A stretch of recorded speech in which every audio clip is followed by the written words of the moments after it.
Je vais laisser la parole donc à Eduardo Fernández Guerrero, qui est à l'Institut universitaire européen, qui va effectivement nous présenter une communication, si son titre n'a pas changé. Quelque peu peut-être. Non, ça marche comme ça. Ça marche comme ça. Donc, Surget Rex Magnus cum magno pastore, prophecies and theologies of messianic kingship in the early modern global empires. Et donc, la parole est à vous si l'ingénierie vous suit. Bien que j'interviendrai aujourd'hui en anglais, s'il vous plaît, veuillez poser vos questions en français ou en italien et je les répondrai de mon mieux. So, first of all, I would like to thank Professors Pastore and Boucheron for the organization of such an interesting venue and the chance to meet all of you and listen to your amazing work. The topic I was determined to tackle when I received that invitation and the one I would like to discuss with you today are the same, although they differ in the ways that lead to them. Both, however, stem from the research around a text containing the alleged revelations given by the angel Gabriel to a Franciscan friar in the last years of the 15th century, known as Apocalypsis Nova. Today, as the title reads, I would like to say a few words about these two figures or characters of the Christian messianic tradition, the angelic pope and the emperor of the last days. My argument is that during the early modern period, they experienced a shift in terms of importance and popularity that is to be connected to, at least, new notions of kingship and ultimately, perhaps, modernity. As you will see, I will focus more on the history of book production and reading through the case of the Apocalypsis Nova, but I'll still touch very briefly upon the theological grounds behind such ideas. The Apocalypsis Nova consists of a long series of revelations and sermons written in Latin, mostly dealing with theological and exegetical issues, such as the Immaculate Conception, the creation and fall of the angels, and the untold lives of Jesus and Mary. In one of its most popular passages, the Apocalypsis Nova describes the conversation of its alleged author, the blessed Amadeus, with the angel Gabriel about the imminent arrival of a pastor angelicus, a messianic angelic pope who would reform the church and bring a golden age of peace and justice.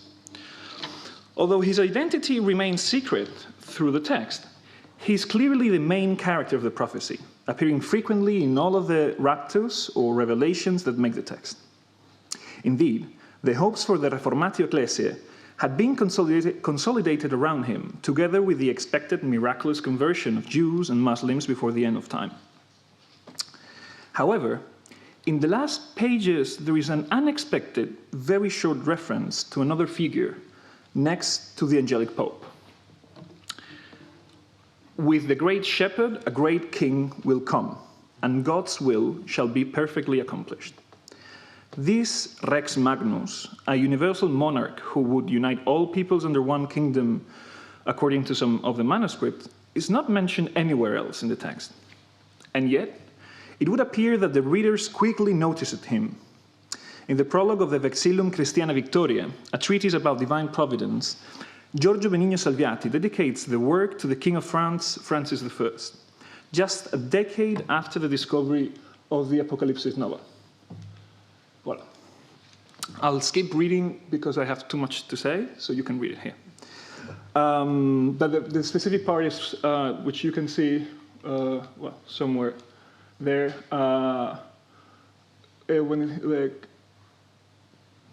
when he talks about you, Salviati is quoting Amadeus, and he's saying there's another saint who speaks about you when he's talking about this great king. It's you.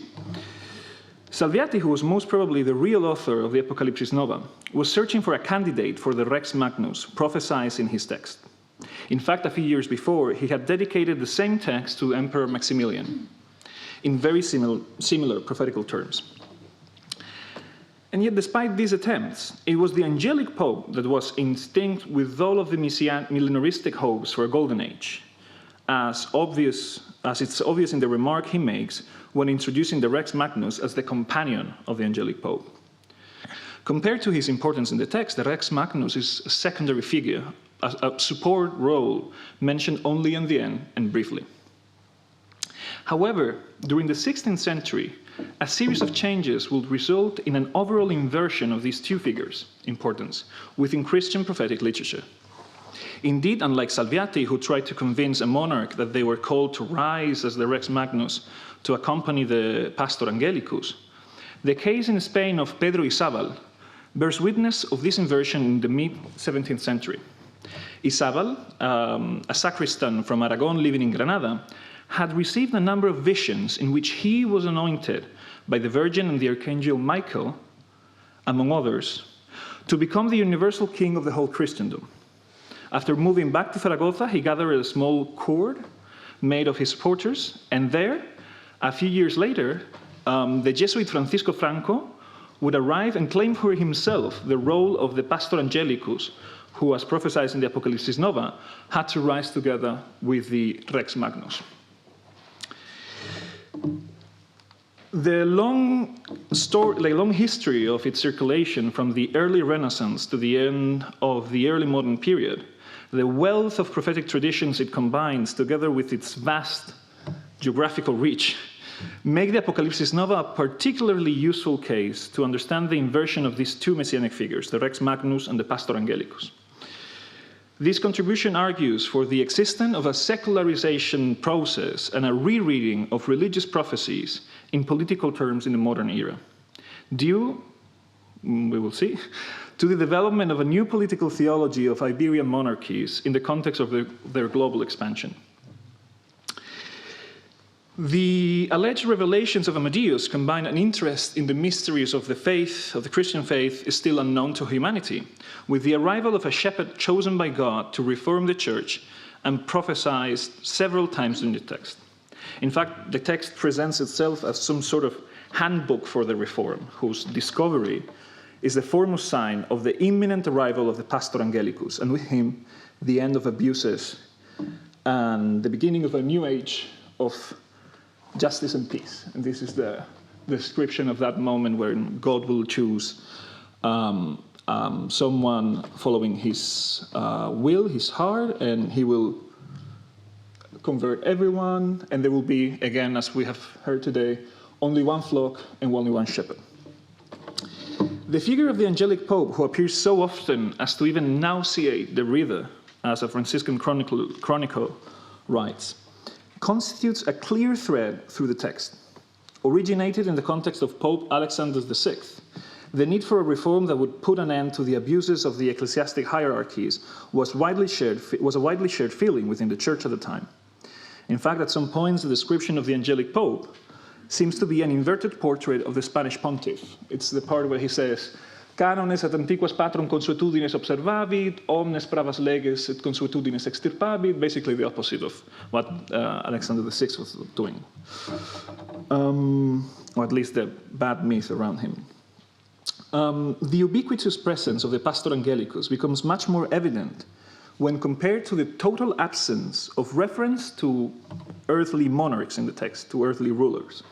The Rex Magnus, together with other rulers, appears only at the end of the fourth raptus, after a series of political prophecies exposed that it's actually very weird and doesn't match with the rest of the text in terms of like language and style, which is what you can see here.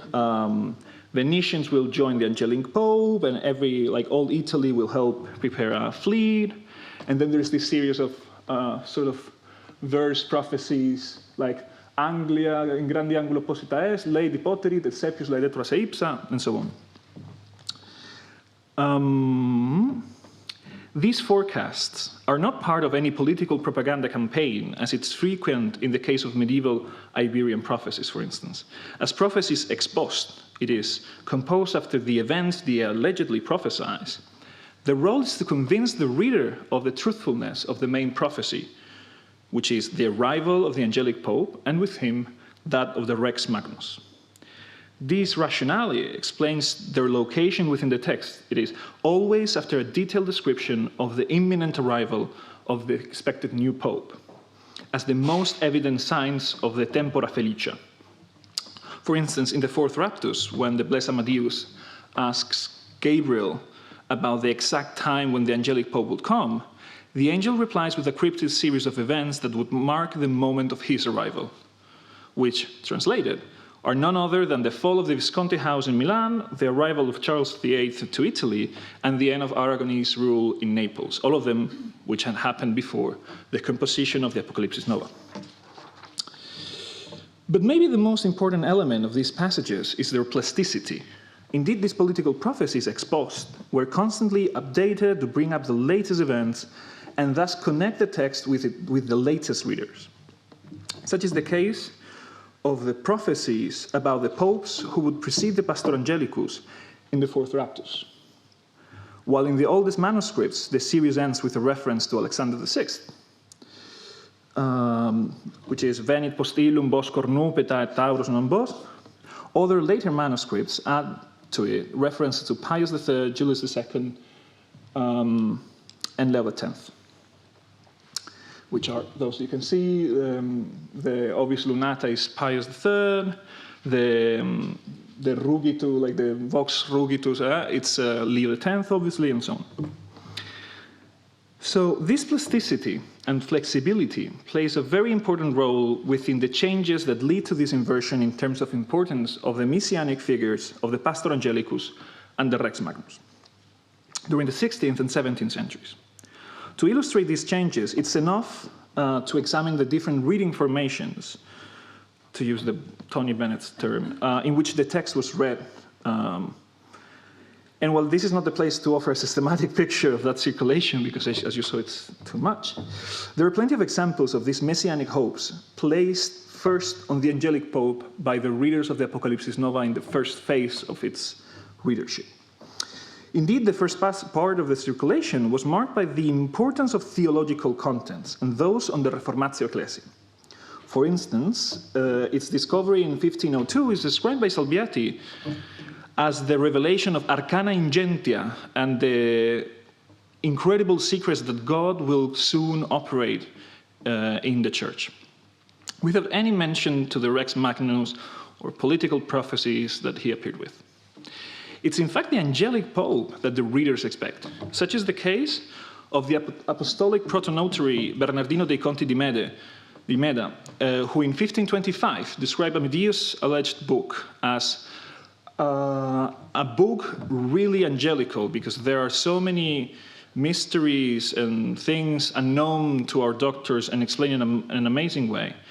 While he also praised that God would grant him the grace to see this pastor chosen by God that is mentioned so many times. And it's also the case of a beautiful manuscript in Venice where Nicola Begano, who also writes elsewhere that this is the third time he copies this book, that this is a secret work full of pneumate, of like Holy Spirit in here, which will be explained by the angelic pope, who will pandit conscripta, explain the contents. Tenebras tolete media, will take away the darkness and will help the good people. These everlasting hopes for the Reformatio Ecclesia and the role of the angelic pope in it is clear too in the overwhelming amount of religious owners of copies of the Apocalypsis Nova during its first phases of circulation. Thus, during the 16th century, the text appeared mostly in the library of religious orders and cardinals, but only rarely in lay hands. Among the first, Franciscans obviously played an important role, as the order to which both Amadeus and Salviati belonged was the Franciscans. General ministers of the order had shown interest in the text, requesting copies to be made or sent to them, but so did other less important figures. Such is the case of the theologian and Kabbalist Pietro Galatino, who would insist repeatedly on the importance of the Apocalypsis Nova in his vast literary production about the Reformatio Ecclesia. In his De Ecclesia Restituta, which is a fascinating, rich, complex compilation of prophecies about the future reformation of the church, he writes about the angelic pope that on this topic of the angelic pope, Amadeus has spoken so incredibly that no one else will ever reach such truth and such exact contents. The early copies of the Apocalypsis Nova could be found in Benedictine, Servite, Jesuit libraries, And among the later, whose prophetic inclinations still require the attention of historians, they showed some interest in the myth of angelic pope. In fact, Francisco de Borja himself and many others within his order considered the possibility of being the angelic pope, as Ignacio de Loyola writes in a letter to him. And that includes, obviously, Guillaume Postel, who was a reader of the book, and so on and so forth. The book itself was considered by some readers as the Book of the Angelic Pope, like that, which is a title that reads such in a partial translation into Vulgare of the fourth Raptus from mid-16th century. This passage, titled Profetia cavata dal libro del pastore angelico, and containing the description and arrival of the promised angelic pope, was indeed a very important in the circulation of the text and the messianic hopes it helped to articulate. This can be seen in the second translation of it, which this time was printed, that appeared in Venice in 1525, with some other texts published by the priest Paolo Angelo, who would experience as well very similar revelations to that of Amadeus in terms of content and also format. Then I'd like to go back to the image to make a point, which is that the fascinating thing about this is that on the one hand, most manuscripts of the first phase of the circulation, could say the 16th century, obviously, more or less, tend to have glosses on the angelic pope, comments on this, and many of the 17th century copies will have no reference to it, will show no signs of reading by the readers on those passages about the angelic pope, and instead you will see notes about Napoleon, for instance, in a Bologna manuscript, or other earthly rulers, or no notes at all. But the interest on the angelic pope disappears as we enter the 17th century. So the process of inversion between the messianic figures of the Pastor Angelicus and the Rex Magnus was not sudden. And as it happened over time, they overlapped too. In fact, they would both enjoy great importance in Postel's view. Not only he believed to be the awaited angelic pope, but he envisioned too a universal French monarch ruled in the person of Francis I as the Rex Magnus of these prophecies. A similar view, but in this case pro-Habsburgic, was that of Galatino. The Franciscan not only believed to be the promised angelic pope himself, but he saw in Charles V the Rex Magnus who would unite all Christendom. Such identification of the monarch was made possible by a direct intervention on the text of the Apocalypsis Nova, most likely by Galatino himself. In fact, the Franciscan had written in his treatise De Pastore Angelico a series of undertakings that the Rex Magnus would operate before the arrival of the angelic pope. And while not explicitly linking them, they were an implicit reference to Charles V, describing the victories against the infidel both in Africa and in Europe.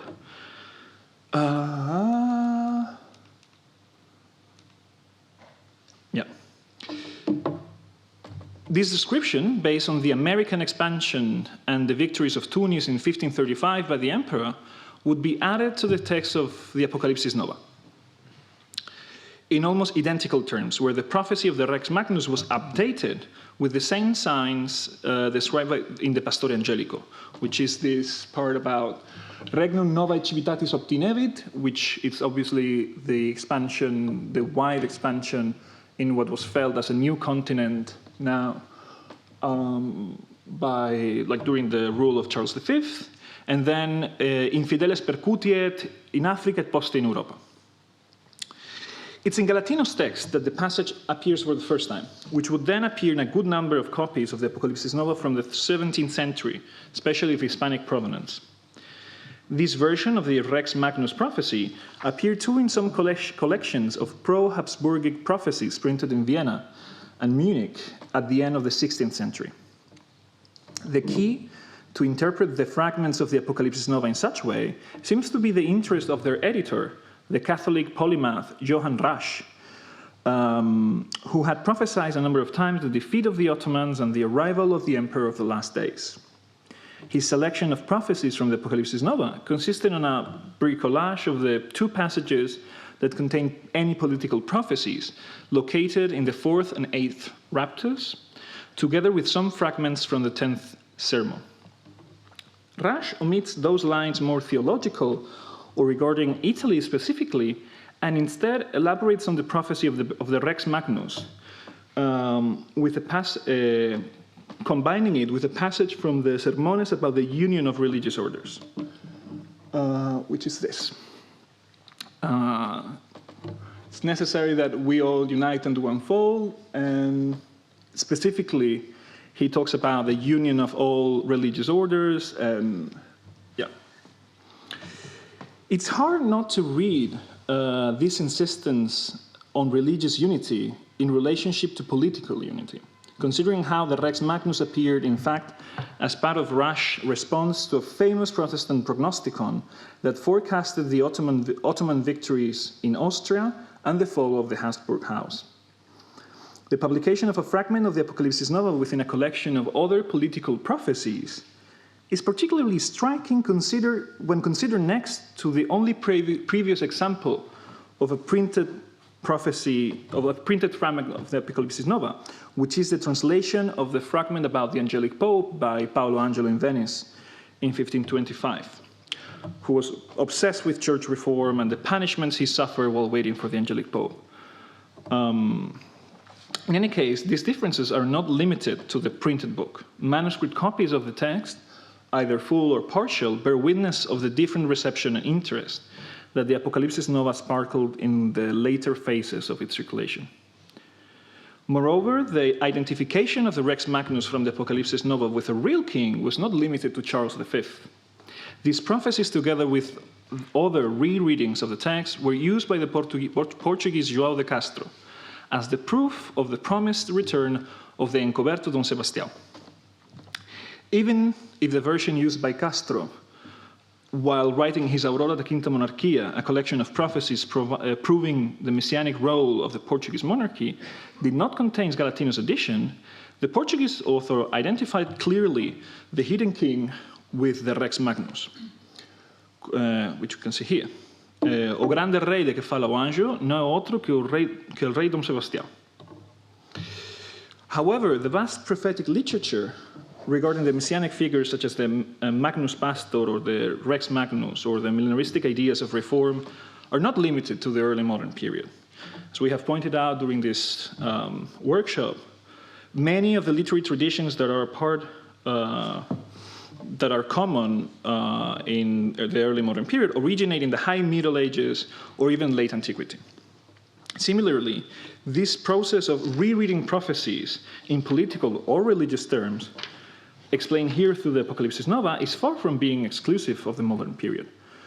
Other widely circulated texts bear witness of that versatility, like the Oracula Leonis that Michele mentioned before, where the main protagonist of the original Byzantine version from the 12th century, a messianic emperor, who would unite the Roman and Greek church, gather all humanity under one fold, was transformed in the Latin renditions of the text 2 centuries later into an angelic pope, inspired by the pseudo-Jacobite tradition. Yet these changes in the interpretation of prophetical texts have been traditionally, and this is a point that I actually want to make, have traditionally been explained as the result of new political and social contexts, either the eruption of Charles VIII, in the Italian peninsula, or the expansion of the Christian kingdoms in the Iberian Peninsula during the so-called Reconquista. Prophetic literature has been considered as another weapon for political propaganda, as well as for cultural and social resistance. Such notion, often implicit in the histories of prophetism, tends to explain prophecy as this static, almost ahistorical vehicle for these tensions, one that is simply used according to the needs of the time. At the same time, this vision tends to isolate the secular manifestations of messianic thought from those strictly religious, without any organic relation between them. Precisely this process of political rereading of religious prophecies, explained through the case of the Apocalypsis Nova, suggests that these shifts are not related to isolated contexts, but that they reflect a general change in European messianism during the early modern period. Thus, to explain this process, it's necessary to relate these prophecies with the messianic overtones, with messianic overtones to the deep changes in political theology of the time and the increasingly secularized reading formations that prophetic literature was part of during the 16th and 17th centuries. In other words, it's necessary to look at their own conditions of possibility rather than applying different political or social contexts as some sort of interpretative key. If, as Bernard Topfer writes, the hopes for a golden age of peace and justice during the Middle Ages were all oriented to overcome the deficiencies and deformities of the ecclesiastical body, during the early modern period they will increasingly focus on the secular sphere of the king. Indeed, the political theology around the figure of secular and religious sovereigns underwent significant changes between the end of the Middle Ages and the early modern period. From the councils of Basel and Pisa Milan, Conciliabolo di Pisa Milano, the absolutist trends that had consolidated the idea of the Pope as a secular sovereign against the symbolic, sacralized vision promoted by the conciliarist sectors. Moreover, the universalist authority of the papacy was severely damaged after episodes like the sack of Rome or the appearance of the Protestant Reformation. And yet, however, these episodes alone would not suffice to explain the decline of the messianic hopes around the Pope. Rather, this slow shift towards the political sphere seen in the Apocalypsis Nova can maybe be better explained by connecting it to the expansion of the Iberian empires and the consolidation of a political theology, of a different political theology of the monarchy. Indeed, the global expansion of Spanish and Portuguese monarchies made increasingly likely the identification with the fifth monarchy, the fifth empire promised in the book of Daniel, particularly after the union of the crowns in the Iberian Peninsula in 1580. But even long before that, the discovery of the American continent was immediately interpreted as the sign of the end of times.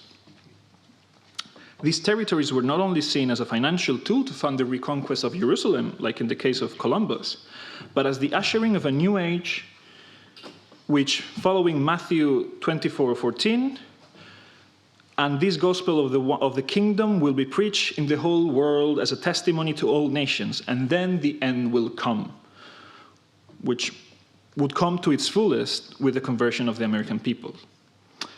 The same discussion about the origins of these people, the American peoples, located by some in the 10 lost tribes of Israel, would play a key role in the development of an idea of universal monarchy that would last until the end of time.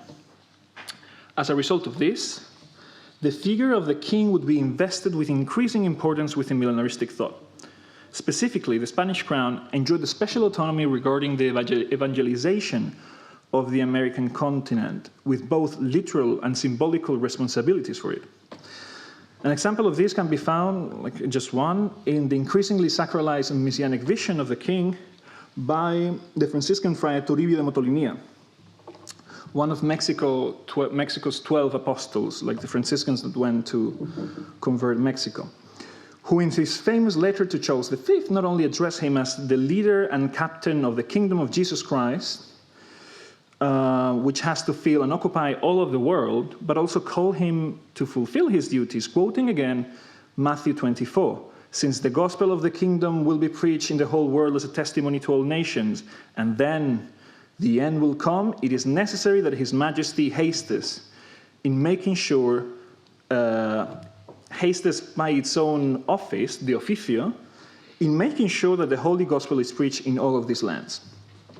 Portugal equally participated of these changes, although slightly later, and the providentialist vision of their expansion would grant more and more importance to the figure of the king.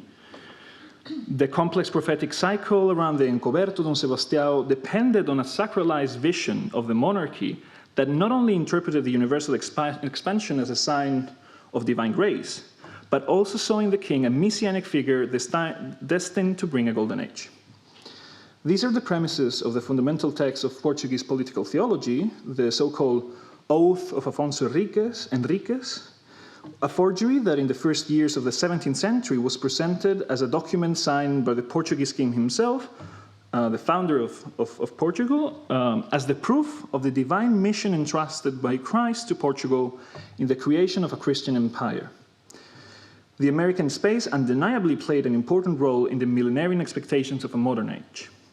As a territory away from the major centers of power and political life, the descriptions of the continent were soon loaded with all of the Edenic topics and the locus amoenus, while much of the prophetic literature of the time establishes there the origin and center of the future Golden Age, as in the case of Francisco de la Cruz and in Brazil, the Santidade do Jaguaribe.